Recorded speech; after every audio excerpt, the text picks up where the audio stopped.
وہاں پہنچ کر پھر آپ نے ارادہ کیا آگے چلے گئے، پھر ارادہ کیا آگے چلے گئے، جتنی مرضی چلے گئے، تو تب تک آپ جو ہے وہ مسافر نہیں بنیں گے، نماز آپ کو پوری ادا کرنی پڑے گی۔ اب وطن کی اقسام، جیسے میں نے کہا اصلی وطن، وطن کی دو قسمیں ہیں، ایک ہے وطن اصلی، یعنی وہ جگہ جہاں اس کی پیدائش ہوئی ہو۔ اب آپ کہیں پیدائش تو میری کو پاکستان کی ہے، تو پھر کیا کریں گے، وہ مسئلہ آ گیا تھا۔ پیدائش ہوئی ہو یا اس کے گھر کے لوگ وہاں رہتے ہوں، یا وہاں سکونت کر لی۔ اب ہم وہاں پیدا تو وہاں ہوئے، سکونت آپ نے بالٹیمور یا نیو یارک یا ورجینیا کہیں بھی آپ نے کر لی، تو آپ کا اصلی وطن ہوگا۔ اور یہ ارادہ کہ یہاں سے نہ جائے گا، بات سمجھے، ایک جب پیدائش ہوئی وہاں پر ایک بار، یا اس کے گھر کے لوگ وہاں رہتے ہیں، اس کے اپنے والدین وہاں رہتے ہیں دوسری بات، یا وہاں سکونت کر لی، جیسے ہم نے یہاں سکونت کر لی تیسری بات، اور یہ ارادہ ہے کہ یہاں سے جائے گا نہیں، یہی رہے گا، سکونت جو کر لی اس نے یہی رہے گا، یہ ہوگا اصلی وطن۔ اب ہوتا ہے وطن اقامت، یعنی وہ جگہ کہ مسافر نے 15 دن یا اس سے زیادہ ٹھہرنے کا وہاں ارادہ کیا ہو۔ سمجھائیے، کوئی بندہ نیو یارک کرتا ہے فار ایگزامپل، اب وہیں اس نے سکون اختیار کیا ہے، وہ اصلی وطن ہوگا، لیکن وہ بالٹیمور ہے، تو بالٹیمور میں اس کا رہنا جو ہے یہ 15 دن سے زیادہ کا ہے، 15 سے کم ہوگا پھر تو وہ مسافر ہو جائے گا، پھر اس کا وطن نہ ہوگا، وہ مسافر کے احکام اس پر لاگو آئیں گے۔ لیکن یہاں اس نے رہنا ہے، لیکن اس کا ارادہ یہ تھا کہ 15 دن جو سے زیادہ رہنا ہے، تو اب یہ وطن اقامت ہوگا۔ ان دونوں کنڈیشن والا مسافر قرار نہیں پاتا، اب وہ نماز بھی قصر نہیں کر سکتا۔ سمجھا گیا آپ کو؟ اب سفر ہے، کہیں آپ جا رہے ہیں، اس کے دو رستے ہیں، اس کے دو رستے ہیں، ایک رستے سے آپ جاتے ہیں تو 50 مائل بنتے ہیں، دوسرے رستے سے آپ جاتے ہیں تو 60 مائل بنتے ہیں۔ بات سمجھیے آپ، ایک طرف سے آپ جاتے ہیں، رستہ ہوتا ہے نا، شارٹ کٹ بھی ہوتا ہے تو لانگ بھی ہوتا ہے، تو ایک طرف سے آپ جا رہے ہیں 50، میں آپ کو مثال 50 مائل بنتے ہیں، اب دوسری طرف سے جا رہے ہیں 60 بنتے ہیں۔ اب مسافر تو آپ ایک رستے سے بن رہے ہیں، ایک رستے سے نہیں بن رہے، تو اب کس کا اعتبار ہوگا؟ اب اعتبار اس رستے کا ہوگا جو رستہ آپ طے کر کے آئے ہیں۔ اگر آپ 50 مائل والا رستہ طے کر آئے ہیں تو آپ مسافر آپ نہیں بنے، ٹھیک ہے، آپ تو اس کا لمبا رستہ بھی ہے، لیکن اگر آپ وہ 60 مائل والا رستہ طے کر آئے ہیں تو آپ تو اس کا شارٹر رستہ بھی ہے، لیکن آپ نے طے وہ کیا ہے، تو اب آپ جو ہے وہ شرعی مسافر ہوں گے۔ سمجھا گی؟ دو رستے ہیں، جو رستہ آپ استعمال کریں گے وہی حکم لگے گا آپ کے مسافر ہونے پر۔ چھوٹا رستہ استعمال کیا ہے تو وہی حکم ہے کہ وہاں مسافر نہیں ہے، بڑا لانگ روٹ استعمال کیا ہے تو اب آپ جو ہے وہ مسافر بن جائیں گے۔ مسافر کب تک مسافر ہے؟ مسافر اس وقت تک مسافر ہے جب تک اپنی بستی میں پہنچ نہ جائے، یعنی یہاں سے آپ ورجینیا گئے ہیں اور 60 مائل کا ایریا ہے، تو اب یہاں سے بستی سے نکلے ہیں، تو جب تک آپ واپس اس ایریا میں نہیں پہنچے جسے وہ آپ کی بستی ہے، جو شہر ہے، تو تب تک آپ مسافر ہیں۔ اس شہر سے باہر بھی آج تو واپسی پر بھی کوئی نماز ایسی آ جائے تو تب بھی آپ نے اس کو قصر ہی ادا کرنا ہے۔ جب آپ انٹر ہو جائیں گے اپنی بستی میں تو پھر آپ مسافر نہیں رہیں گے۔ یا آبادی میں پورے 15 دن ٹھہرنے کی نیت کر لیں، یہ اس وقت ہے جب پورے 3 دن کی راہ چل چکا ہو، اگر 3 منزل یعنی کہ جتنے 57.5 مائل پہنچنے سے پیشتر واپسی کا ارادہ کر لیا تو مسافر نہ رہا۔ یعنی یہاں سے آپ نکلے ہیں، آپ کا ارادہ جانے کا کہیں دور، تو رستے میں ابھی آپ نے اتنا رستہ طے نہیں کیا، 40 مائل طے کیا تھا، تو اب آپ نے کس نے کہا جب واپس آنا ہے تو اب واپس آ گئے، اپنے اصلی جو کا وطن ہے، تو اب آپ مسافر نہ رہے کیونکہ آپ نے وہ سفر اتنا طے نہیں کیا ہے۔ اب سفر ہے، سفر جائز بھی ہو سکتا ہے اور خدا نہ خواستہ خدا نہ سفر ناجائز بھی ہو سکتا ہے۔ سفر کے تو کس میں ہے، اب ضرورت اچھی نیت کے ساتھ سفر جاتی، صحیح طریقے سے سفر ہو، کوئی ناجائز سفر بھی ہو سکتا ہے۔ تو اب کیا ہوگا، کیا ناجائز سفر اختیار کرنے والا بھی مسافر قرار پائے گا کہ نہیں قرار پائے گا؟ شرعی مسافر تو اگر سفر جائز ہے یا ناجائز خدا نہ خواستہ، دونوں کنڈیشن میں وہ مسافر کے احکام جو ہیں وہ اس پر جاری ہوں گے۔ اب خواتین ہیں، ایک ان کا اپنا گھر ہے، شادی ہو کے بیاہ ہو کے وہ سسرال میں آ جاتی ہے، تو اب ان کا اصلی وطن کون سا ہوگا؟ یہ تو آپ سے ریلیٹڈ نہیں ہے، اسلامی بہنوں کے ساتھ ہے، لیکن الحمدللہ جو شادی شدہ ہیں ان کے لیے مسئلہ ہے، کبھی مسئلہ پیش آ سکتا ہے۔ اب عورت کا اصلی وطن کون سا ہے؟ کیا اس کا میکہ اس کا اصلی وطن ہے یا اس کا سسرال اس کا اصلی وطن ہے؟ عورت بیاہ کر سسرال گئی اور یہیں رہنے سے لگی تو میکہ یعنی کہ عورت کے والدین کا گھر اس کے لیے اصلی وطن نہ رہا. سمجھائیے؟ تو اب اس کا اصلی وطن وہ نہ رہا یعنی اس کے والدین کا جو گھر ہے. یعنی اگر سسرال 3 منزل، یہاں پر ایک اور یعنی اگر سسرال جو اس کا ہے وہ 57.5 مائل پر ہے، وہاں سے میکے آئی اور 15 دن ٹھہرنے کی نیت نہ کی تو قصر پڑے گی. اور اگر میکے رہنا نہیں چھوڑا بلکہ سسرال عارضی طور پر گئی تو میکے آتے ہی سفر ختم ہو گیا، نماز پوری پڑے گی. اب یہ میں آپ کو سمجھاؤں گا، آپ کو سمجھ نہیں آئے گی اتنی ساری سے، مسئلہ عورتوں کا ہے. عورتوں کے 2 وطن ہوتے ہیں، ایک اس کا اپنا ہوتا ہے یعنی کہ جہاں پیدا ہوتی ہے والدین کا گھر، اور پھر شادی ہو کر تو پھر وہ سسرال آ جاتی ہے. تو اب یار سسرال آ گئی تو اب اس کا جو والدین کا گھر ہے جہاں وہ رہتی ہے تو وہ اس کا اصلی وطن نہ رہا.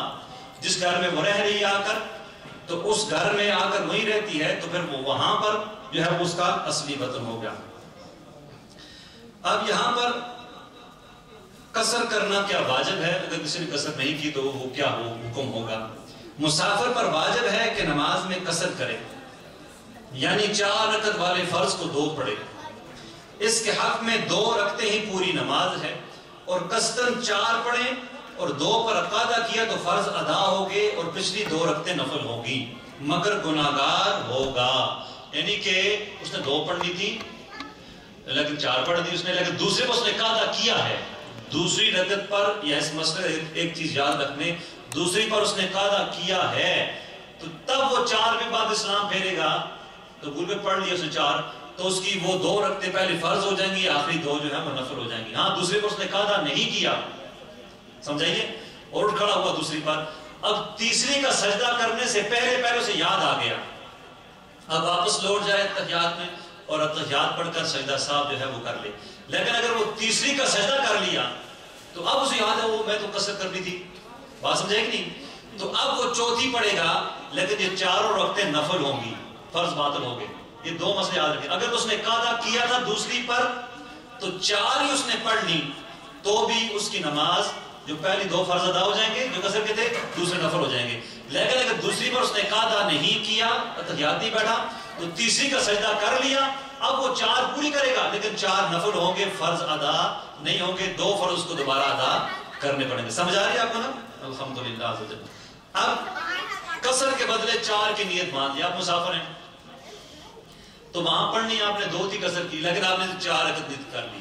نیت آپ نے 4، اب نیت تو ہو گئی، آپ نے شروع کر دی ثنا شروع، اب یاد ہے میں تو 4 نیت کر چکا. سمجھائی میری بات نا؟ سوال کو سمجھ لیا؟ تو آپ کیا کریں گے؟ آپ تو کہہ سکتے ہیں یار میں تو نیت 4 کی کر لی تھی، پڑھنے مجھے 2 چاہیے تھی.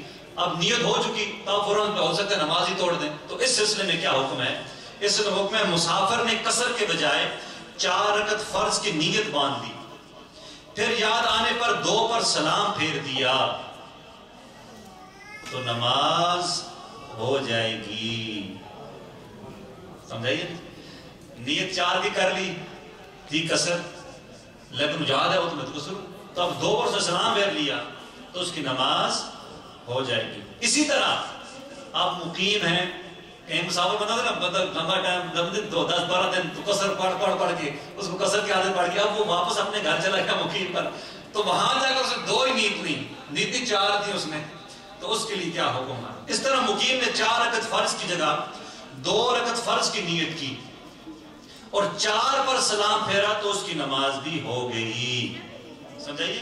ادھر مسافر 4 کی نیت کر کے 2 پر سلام پھیر دے تو بھی نماز ہو جائے گی، اور مقیم مطلب 4 پڑھی 2 کی اس نے نیت کر لی لیکن 4 پر اس نے سلام پھیرا تو نماز اس کی ادا ہو جائے گی. فقہائے کرام فرماتے ہیں نیت نماز میں تعداد رکعات کی تعین یعنی تقرر کرنا ضروری نہیں، یعنی کہ ضرور نہیں اگر اس نے 2 کی جگہ 4 بھی کہہ دی ہیں فار ایگزامپل تو پھر بھی اس کی نماز جو ہے اس کو نماز میں کوئی نقصان نہیں ہوگا، نماز اس کی ادا ہو جائے گی.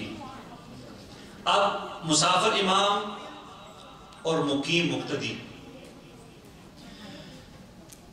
اقتدا کرنے کے لیے درست یاد رکھیے، اگر آپ کسی کی اقتدا میں نماز پڑھ رہے ہیں تو آپ کو پتہ ہونا چاہیے کہ مسافر امام ہے، امام جو ہے مسافر ہے یا مقیم ہے، یہ آپ کو پتہ ہونا ضروری ہے. یاد رکھیے آپ جس کی بھی اقتدا میں نماز پڑھیں گے تو آپ کو اس بات کا علم ہونا چاہیے، ادھر پہلے علم ہونا چاہیے نماز سے پہلے ہی یا سلام کے بعد بھی آپ کو پتا ہونا چاہیے کہ یہ جو مسافر ہے یہ مقیم ہے. یاد رکھیے ایک بات.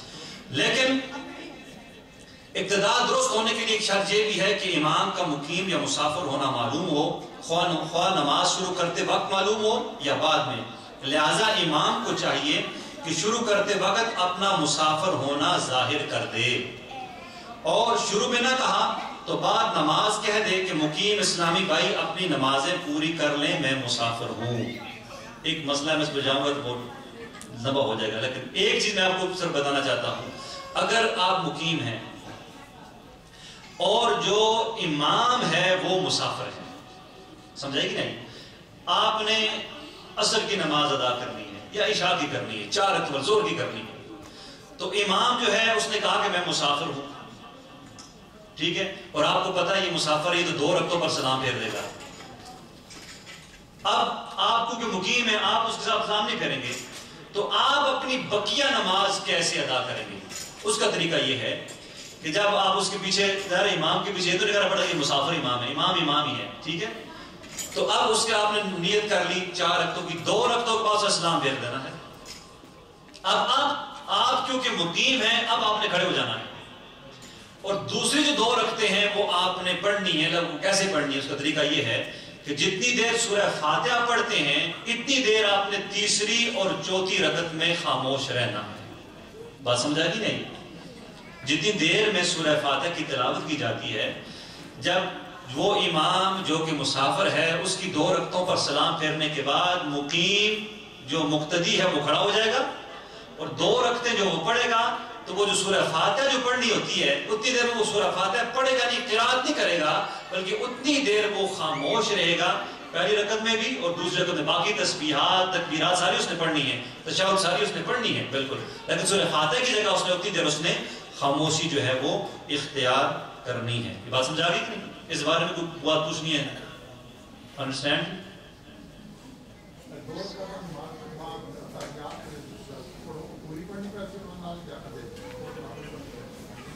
نہیں، وہ جتنی دیر وہ تو اتحیات اپنی تو پوری پڑھیں گے اتحیات تک، لیکن اگر آگے آپ بڑھا بھی لیں تو کوئی بات نہیں کیونکہ آپ امام کے پیچھے ہیں، ٹھیک ہے، لیکن وہ اگر آپ کو معلوم ہے تو پھر آپ وہیں اسٹارٹ کریں. کیا مسافر کو سنتیں معاف ہیں؟ جلدی میں لوگ کہتے ہیں چلو فرض معاف ہیں تو سنتیں اس کام تو معاف ہی ہوں گی. سنتوں میں قصر نہیں بلکہ پوری پڑھی جائیں گی. ہاں اگر آپ کو خوف ہے، گاڑی چھوٹ رہی ہے، پلین چھوٹ رہا ہے، یا کوئی ایسا مسئلہ ہے کہ جلدی کی ایمرجنسی میں آپ نے جانا ہے، تو اس کنڈیشن میں جو ہے وہ خوف ہے، کوئی پریشانی ہے، تو اس کنڈیشن میں آپ جو ہے وہ سنتیں آپ کو معاف ہیں. لیکن ریگولر کنڈیشن میں جو ہے وہ فرض جو ہے وہ قصر ہیں، لیکن سنتیں آپ نے پوری پڑھنی ہے. ہاں مغرب میں یاد رکھیے وہ 3 کی 3 رکعتیں پڑھیں گے، اور عشاء کے وتر بھی آپ نے اس میں 3 رکعتیں ادا کرنی ہے. فجر کی 2 سنتیں جو ہیں وہ پہلی امپورٹنٹ ہیں، چاہے آپ مسافر ہی کیوں نہیں ہیں تو آپ کو وہ ادا کرنی پڑے گی.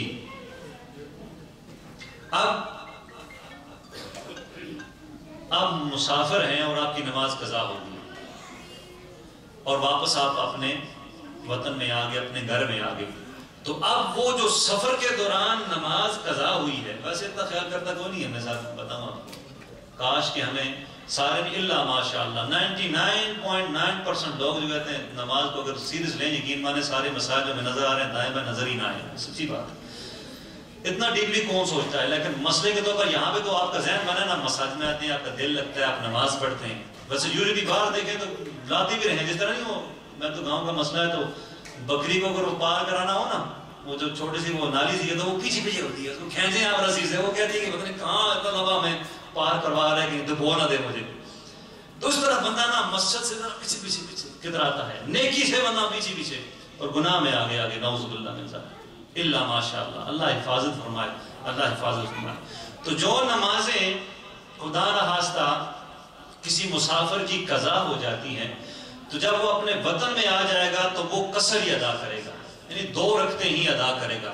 اگر اس کی ظہر کی قضا ہوگی، عصر کی قضا ہوگی، تو وہاں سنتیں تو ظاہر ہے سنت قضا نہیں ہوتی، لیکن جو فرض ہیں وہ 2 رکعتیں ہی وہ ادا کرے گا. ہاں اگر وہ جب مسافر ہو گیا تو اس وقت وہ کہتا ہے یار میں تو اپنے روٹین میں نمازیں جو میری قضا تھی میں پوری کر رہا ہوں، تو اب میں کیا کروں؟ تو اس کو وہاں پر بھی پوری قضا کرنی پڑے گی. یہ نہیں کہ بندہ کہے کہ میں سفر پہ چلا گیا ہوں, جو مقیم تھا تو میری نمازیں قضا تھی تو میں بھی دو کر کے پڑھتا جاؤں, ایسا نہیں ہوگا. تو وہاں پر بھی اگر وہ قضا کرتا ہے تو جو مقیم ہوتے ہوئے اس کی نمازیں قضا ہوئی ہیں تو اس نے 4 رکعتیں قضا ہوئی ہیں تو 4 ہی اس کو پڑھنی ہے. لیکن جب مسافر تھا تو وہاں پر جب اس کی نمازیں جو قضا ہوئی ہیں تو جب وہ آ گیا مقیم ہو گیا تو اب وہ قصر ہی کرے گا.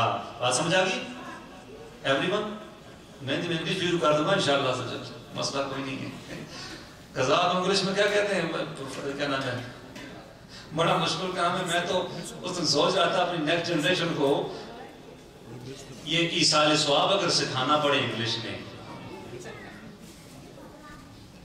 تو یہ تو ٹرانسفر ہی پوائنٹ استعمال ہوتا ہے ایصال ثواب کے لیے. Very hard. آئی مین فلاں کی روح کو بھی پہنچے, فلاں کی روح کو بھی پہنچے, فلاں کو بھی پہنچے. تو یہ انگلش میں تو ایصال ثواب کی دعا کرانی بھی بڑی مشکل ہو جائے گی ہمارے لیے.